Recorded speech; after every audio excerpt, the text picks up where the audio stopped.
Good morning. So I wanted to do a video on bullying, and I'm going to be doing a ton of videos on bullying, especially since I'm going to be talking to the school districts about bullying.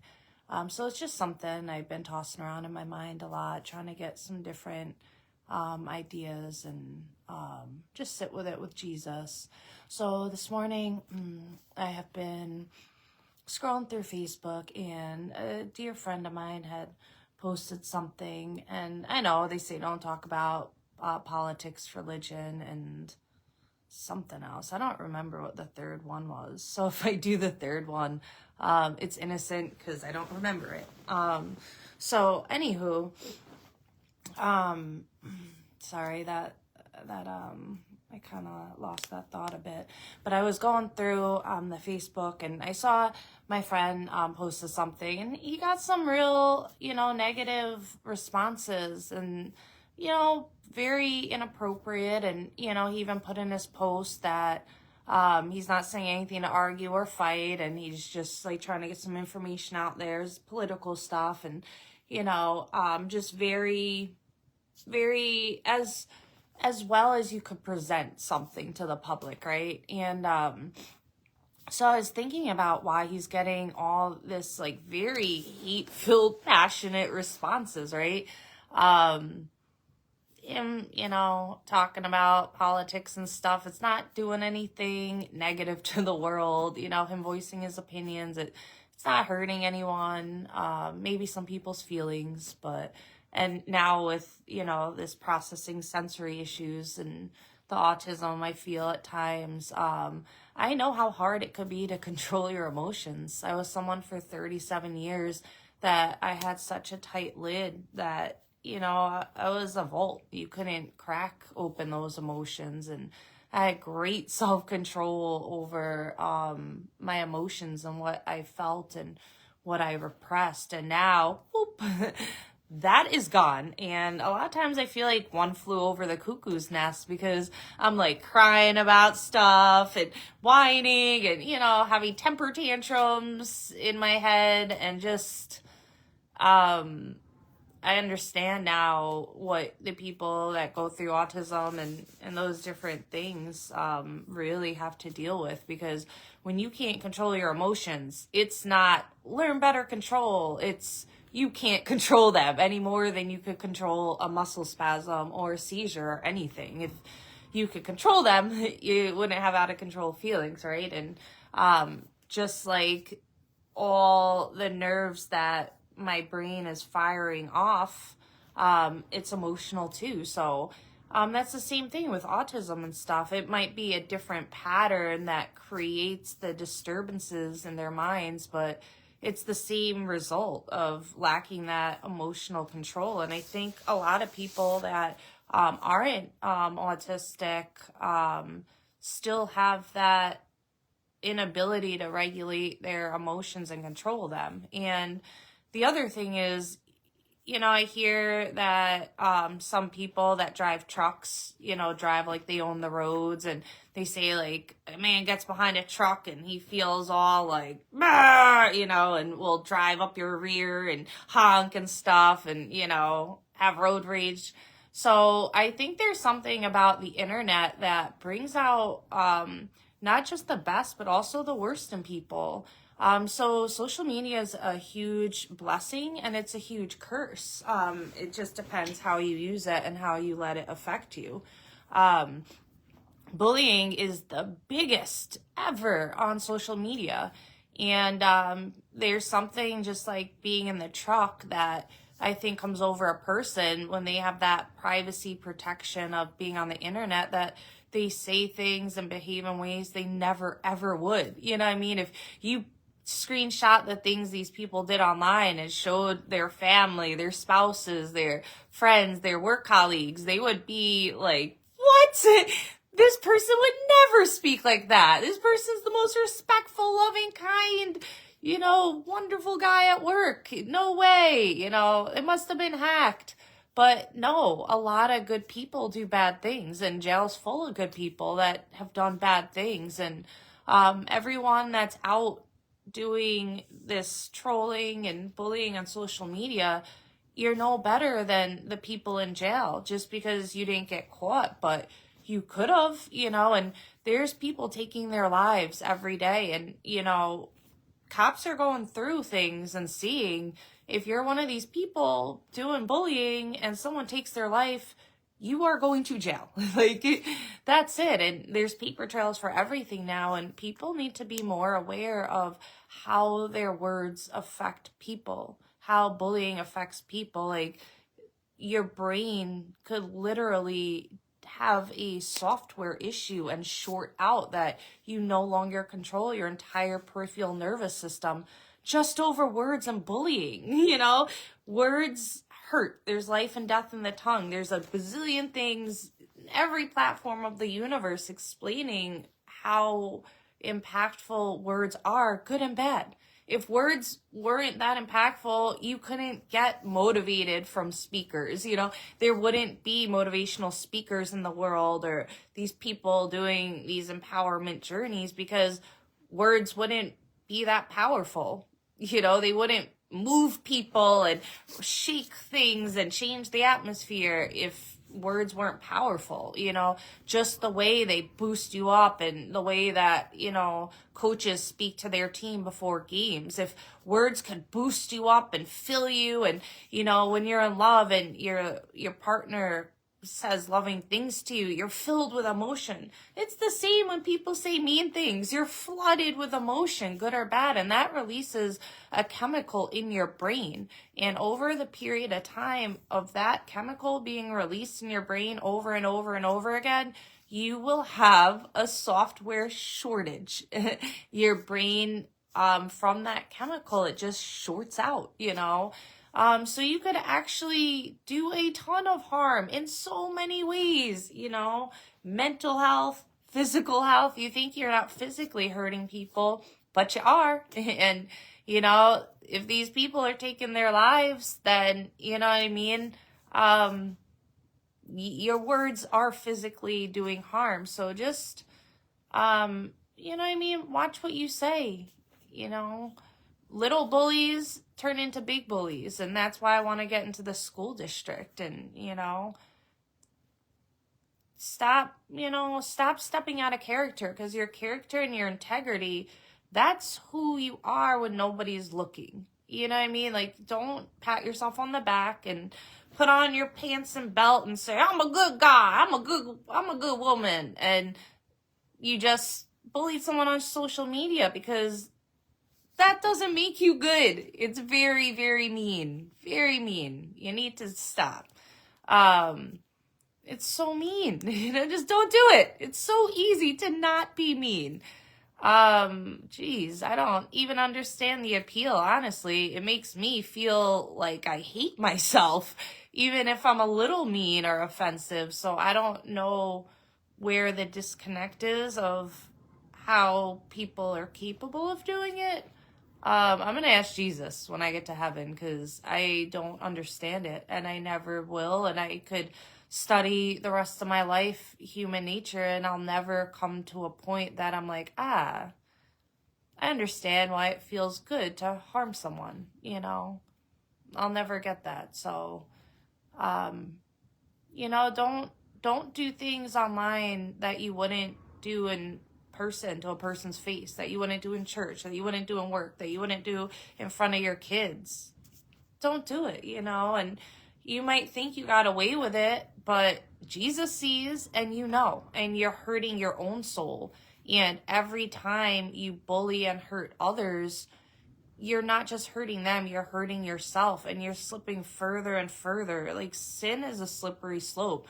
So you are just spiraling into, a real dark place that could hurt a lot of people. So, maybe today you say shut up, and then tomorrow it's shut the F up. And the moment you open that floodgate of anger and bullying, it might start out as saying some little harsh words, and next thing you know, you're full-fledged, cyberbullying. And it doesn't always have to progress in that way. And even if it doesn't progress in that way and it stays, like, minimally offensive, it's still wrong. So don't say, all right, I'm not as bad as that guy. You know, you could compare yourself to Jeffrey Dahmer and say, I'm a great person. But, you know, the bar we're using to compare ourselves to should be a bar of integrity and character, not a bar of, well, there's people like Jeffrey Dahmer in the world, so really, am I that bad? I said some mean words online. He ate people.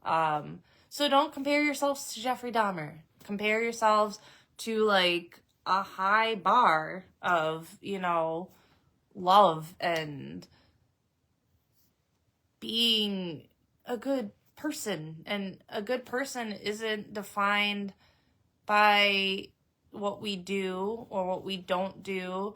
Being a good person is, you know, how God sees your heart in the matter. Being a good person is having your heart the way, you know, Jesus would just be like, all right, you know, so that's it. It's just aligning your heart with, you know, just goodness and love and peace and joy, you know. It's the whole spread love, not war, you know. Do that because it's so unnecessary to wake up in the morning and cyberbully someone and go to work. You know, I understand hurt people, and I have anger issues. I still do, and I'm working through them with, you know, Jesus, and Adam keeps me very accountable, and, you know, my church family, but I have anger issues, and I am quick to anger, and I get wanting to just, you know, I get that very well. But if I could not do it, trust me, you cannot do it, because I have all the symptoms of autism and processing sensory disorder, and I'm very sleep deprived and in a lot of pain, so I'm grouchy. So if anybody is going to be a big mean grouch, it's me. So if I'm not being a big green, I said green grouch because I was thinking of the Grinch before he got saved and his heart grew 2 sizes. But if I could have self-control to not do these things, anyone can, you know what I mean? And I don't mean for me to bully. I don't ever want to bully, but I mean just have an emotional response. If someone's bullying me or saying sexual content to me, I want to reciprocate at times with harsh words. And, you know, there's times I have to say, Jesus, your words. I was in a very, very tough situation yesterday, a very tough one. And I'll share that in the future because I did get permission from this person to share that. But I'm going to wait. I'll do it in a couple weeks, and there's a reason for my timeline, so I'll share it then. But I was in such a tough situation, and I just said, Jesus, your words, and I just prayed, and I knew my flesh could not speak from Jesus. I was literally trembling. My whole body was shaking in anger, in frustration, in every negative emotion you could ever imagine, because I was face to face having a discussion with someone who severely abuses and mistreats someone that I care very deeply about. And this person's doing horrible things to someone. It's horrific and it's evil. And so I was shaken with so much emotion. And, you know, I didn't want to say nice things at all. And instead, I said a lot of stuff about Jesus, and I spoke through Jesus, and, you know, the person ended up lying about everything I said and making up stuff, which I knew they would. That's why I spoke to them in front of 2 witnesses and not one single word alone, because I knew this person's character. So I used wisdom, and you know what I mean? I just I expressed my relationship with Adam, certain things about him, and it's so hard. I can't talk in code. I'm so bad at it. So we'll just revisit that in a couple weeks when I could tell you guys the story. But I spoke it all through Jesus. So I get that it's not always that you're being a bully or initiating this poor behavior. Sometimes it's just someone strikes a chord, or, you know, there's somebody really hard for you to be around emotionally. It could be the mother or father of your child who you're not in a relationship with, or a boss, or anything in the world that there's these emotional chords that they could strike up, because your boss, they're in charge of whether or not you keep your job. So if they're doing stuff that makes you feel like you're gonna unjustly lose your job because of them, it's gonna stir up emotion. Or if, you know, just a million situations that you're gonna find yourself in, that your first reaction may be anger, or I'm gonna say something, you know, I shouldn't say right now. So when that happens, throw it up to God. I do it all the time. All the time. I say, God, your words, or God, I cannot be like Jesus right now. It's not going to happen. I'm too upset. I'm too justified in my anger. I feel like I could say and do whatever I want to this person, because no matter what I do and say, it's not a tenth of the evil this person has done. So sometimes we get this self-righteous sense of, well, I could bully a bully, or I could be mean to a mean person, and you can't. Two wrongs do not make a right, ever. You can't bully someone just because they're bullying your loved one or you. And it's so hard. I have to, you know, watch my little sister bullied by groups of girls saying the most heinous things you could imagine. I mean, stuff that would make your skin crawl. And I want to all the time in my flesh lash out. But I don't, you know, and you can't either. So stop doing it. I understand why you want to. I want to all the time. You know, it feels good at times giving someone a piece of your mind if they did something really bad or hurtful, and it feels justified. And I know I never felt like a bully if someone was doing something horrible. Like if I had a female friend and she was in a very toxic, abusive relationship, I never felt bad about saying something really mean to the guy or mistreating the guy, because I was so hurt for my friends and I knew what they were doing to them. And I'd watch my friends crying hysterical and losing their self-worth and self-esteem and going deeper and deeper into depression, and watching the soul sucked out of them. So I felt very justified in anything I'd want to say to these men harming my friends like that. And I would have been dead wrong if I did. You're still wrong. That wouldn't have made me a bully, you know what I mean?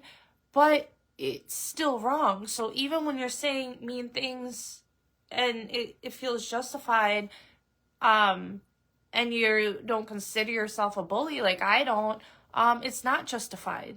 You're not allowed to do it. So that's why I keep talking to Jesus. And, you know, I had to do it yesterday, and there's going to be plenty of other times I have to do it in the future. I have 2 kids in the very, very cruel, cynical school districts we have now that we took Jesus out of the schools. So it's the devil's playground, and, you know, he's winning right now. So we gotta, you know what I mean, find ways to bring Jesus into the schools without going exactly through the school. Like, when I presented to the principal of the school, and that head social worker, that I wanted to do seminars on bullying, and that I would take Jesus out of everything so that I could do it in the auditorium, but it would still be spirit-led, my conversation, but no mention of religion. I could tell I felt God on both of them. And I knew, you know, I knew who I was talking to. And even though they're not allowed to ever say anything religious because they're in the school, you know, and they said, you know what, outside of school, you could talk about Jesus and include all of the message that you want to share. So they got me linked up with the library, the Boys and Girls Club, and Epic Zone, so that I didn't have to take Jesus out of my message. Yet they're advertising it at the school, and we're grabbing kids from the school to come to all these different places. So they're still helping me work through the school, and they're looking to do an after school thing for me as well. So that's a way to get Jesus in the school without getting Jesus in the school in the way that's banned from schools. Buying crosses for every kid that comes into your house. They're $1 on Temu. You know what I mean? If my broke ass could buy a $1 cross for a kid in school, you can. Sometimes you gotta stop making excuses, because there's never a surplus of money. We live paycheck to paycheck. We all have bills and kids and all of that, and you can make a million reasons why you can't spend $1 on Temu, but you can, so I'd really encourage you to do that, and hand them out to every kid that comes in your house. I get faith hats, faith shirts, like, deck them out in Jesus and send them to school and make Jesus cool in school. It's so simple to really find ways and loopholes to share the love of Jesus where he's needed the most. And, if we all do this, we could start seeing an impact in our schools, in our kids, and the friends of our kids, the enemies of our kids. There's so many things, and I'm, saying this as partly a hypocrite, because when I was working, I didn't pay nearly 1/10 of this amount of time and attention to bullying or the school district. So I know you guys are looking at me like, well, easy for you to say. You're in bed 22 hours a day. You have, nothing else to do except research things and read things and learn about bullying and writing things and pursue these things. And I would too if I had your time schedule. I didn't do it when I had a career, and I wouldn't have done it had I have stayed in corporate America, because my sole focus was always getting my next whatever it was that I needed to go to the next level. So I was working on my CAPM certification, and I got my first promotion there at 1.5 years, and a significant increase and in pay and responsibility, and something great for a resume. And then I was working on my next certification for the CAPM, and that would have been another significant pay increase and more responsibility and all. So I was someone that my focus was my career, and that's where it would have stayed, So Jesus plucked me from the life I was living that I was miserable in, and that was stealing my soul and my joy and my happiness, and preventing me from helping my own little sister and my son in the schools. So I am, in a sense, hypocritically telling you to do all these things, but I understand you have schedules and families. So if you can't do something that involves a lot of time, do something like ordering the crosses and giving those to the kids as they come over. There's still a lot of things you could do with very little time and very little money. So I'll keep sharing those because everyone can make an impact. No matter how broke you are, no matter how busy you are, you can make an impact. You could change. Talking is free. Defending others is free. If you see something, say something. You see one of your friends, loved ones being bullied online, just post something right in the comments. Nothing mean, nothing attacking the people bullying them, but just post an uplifting word about Jesus and about love to them, because now when they're reading all this hate and slander against them, all of a sudden they come across your comment and they're like, whoa, thank you, God. Like, my spirit was just low and I was just feeling really sad and hurt, and I didn't want to post anymore about things.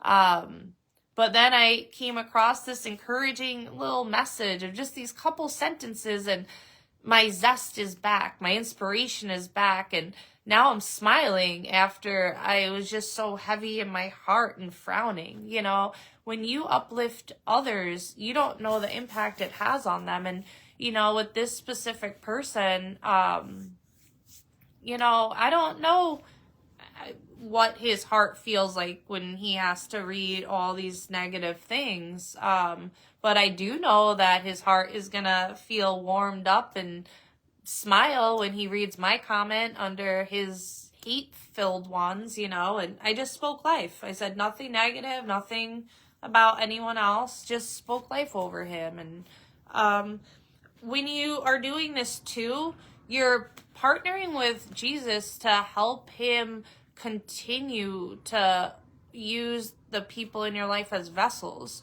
You know, so by me encouraging him, that might give him a little pep in his step to maybe post something today that he wouldn't have if he was still in his feelings about it.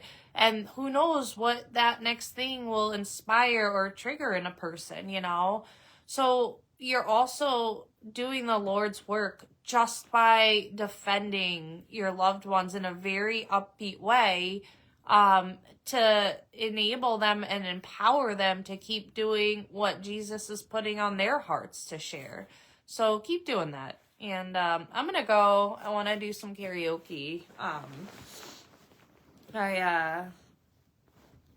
just want to be alone and do some karaoke. So I have said enough here today. And by here today, I just mean here today this morning. I'll probably be back later. So have a blessed Thursday. And it's almost Friday. So you guys at work, good job. Almost the weekend. And it's a holiday weekend. So but I'll post some stuff about love on Friday, and I'm gonna just do some talking about love and, you know, all that stuff. So I hope everyone has a great Thursday, and I'll see you later.